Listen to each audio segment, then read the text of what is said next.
Ya, guys. Bismillahirrahmanirrahim. Assalamualaikum warahmatullahi wabarakatuh. Perkenalkan, nama saya Muhammad Rizky. Saya dari Prodi PJKR akan mempresentasikan filsafat penjas. Sebelum masuk ke pembahasan, jangan lupa like, komen, dan subscribe. Langsung saja kita kepada inti filsafat penjas. Pada dasarnya, pendidikan jasmani adalah penanaman formal pengetahuan dan nilai-nilai melalui aktivitas fisik.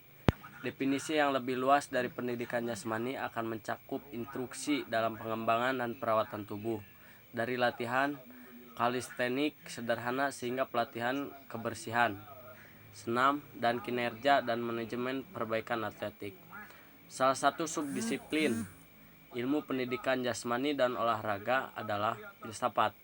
Filsafat pendidikan jasmani dan olahraga adalah bidang yang tergolong masih baru.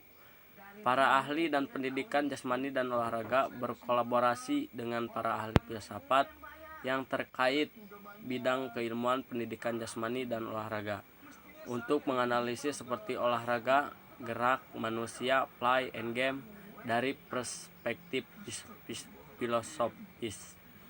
Kata filsafat berasal dari bahasa Yunani, yaitu philos yang artinya cinta dan sophia kebijaksanaan. Kata ini dapat diartikan sebagai cinta akan kebijaksanaan.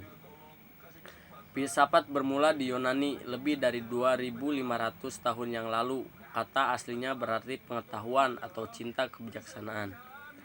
Metode investigasi pertama yang digunakan oleh para filsuf adalah spekulasi, sebuah pendekatan yang masih digunakan oleh beberapa dan yang cukup menarik menjadi bagian integral dari metode ilmiah yang pertama kali dikembangkan selama Renaissance. Orang dahulu sendiri dalam pencarian mereka untuk alam semesta yang logis membuat perbedaan antara pengetahuan spekulatif dan pengetahuan praktis yang dipengaruhi melalui pengalaman dan pengamatan. Ada 3 hal yang mendorong manusia untuk bersifat, yaitu keheranan atau taumasia. Mata kita memberikan pengamatan bintang-bintang, matahari, dan langit. Yang kedua, kesangsian, yaitu menunjukkan kesangsian sebagai sumber utama pemikiran. Manusia heran, kemudian ia ragu-ragu apakah ia telah ditipu dengan panca inderanya. Terus yang ketiga, kesadaran keterbatasan, ketika manusia menyadari betapa kecil dan lemahnya ia dibanding alam semesta di sekelilingnya. Bagi para filsuf, pendidikan jasmani adalah satu tema utama yang berulang dalam menggunakan analisis filosofis sebagai sasaran mengidentifikasi, mengklarifikasi, dan mempersoalkan tujuan dan sasaran pendidikan jasmani. Pendidikan alasan telah ditemukan untuk mendukung pendidikan jasmani. Di antara alasan-alasan itu adalah mereka yang membenarkan pendidikan jasmani sebagai sarana mempromosikan pendidikan fisik melalui fisik dan secara fisik. Bagi mereka yang lebih peduli dengan analisis filosofis, olahraga dan aktivitas fisik, Morgan telah mengidentifikasi 3 bidang utama untuk pertanyaan yang telah menarik perhatian, mencerminkan 3 cabang utama penyelidikan filosofis, metafisik, epistemologis, dan aksiologis.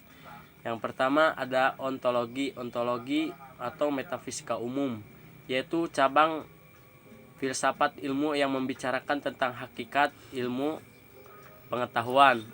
Ontologi merupakan ilmu yang membicarakan tentang the being. Yang dibahas ontologi yaitu hakikat realitas. Dalam penelitian kuantitatif, realitas tampil dalam bentuk jumlah. Adapun dalam penelitian kualitatif, ontologi muncul dalam bentuk aliran, misalnya idealisme, rasionalisme, materialisme. Keterkaitan antara penelitian kuantitatif dan kualitatif memang tidak perlu diragukan. Jadi ontologi itu yaitu ilmu yang membahas seluk-beluk ilmu. Terus selanjutnya ada epistemologi. Epistemologi mencoba untuk menjawab pertanyaan mendasar, apa yang membedakan pengetahuan yang benar dan pengetahuan yang salah. Secara praktis, pertanyaan ini selalikan ke dalam masalah metodologi ilmu pengetahuan. Misalnya, bagaimana kita bisa mengembangkan suatu teori atau model yang lebih baik dan teori yang lain. Menurut sejarah epistemologi, maka terlihat adanya suatu kecenderungan yang jelas mengenai bagaimana riwayat cara-cara menemukan kebenaran atau pengetahuan.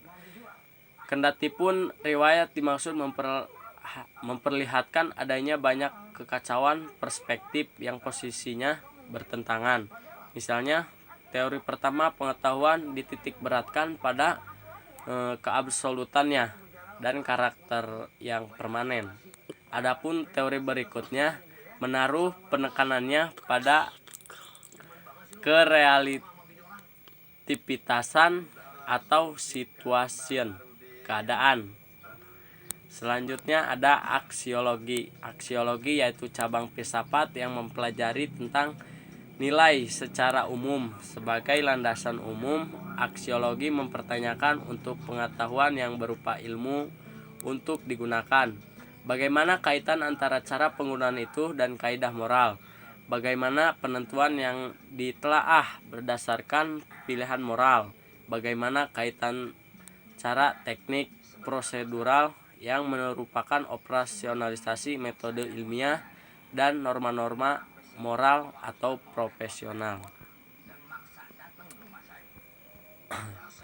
Selanjutnya, manusia mencari kebenaran dengan menggunakan akal sehat atau common sense, dan dengan ilmu pengetahuan. Letak perbedaan yang mendasar antara keduanya ialah berkisar pada kata sistematik dan terkendali. Dalam menerangkan hubungan antara fenomena, ilmuwan melakukan dengan hati-hati dan menyadari penafsiran yang bersifat metafisis. Proposi yang dihasilkan selalu terbuka untuk pengamatan dan pengujian secara ilmiah. Selanjutnya, orang-orang saat ini harus memahami orientasi filosofis dari orang-orang yang hidup di masa lalu. Filsafat adalah salah satu dari disiplin ilmu terkait yang kita dapat meminta bimbingan, serta salah satu subdivisi yang sesuai filsafat pendidikan. Perkembangan bidang filsafat olahraga dan kumpulan kerja yang dapat diproduksi dalam 30 tahun terakhir mencerminkan meningkatkannya minat dan kepedulian tentang olahraga dan aktivitas fisik sebagai aktivitas manusia yang signifikan dan bermakna layak untuk dianalisis filosofi. Terima kasih. Assalamualaikum warahmatullahi wabarakatuh.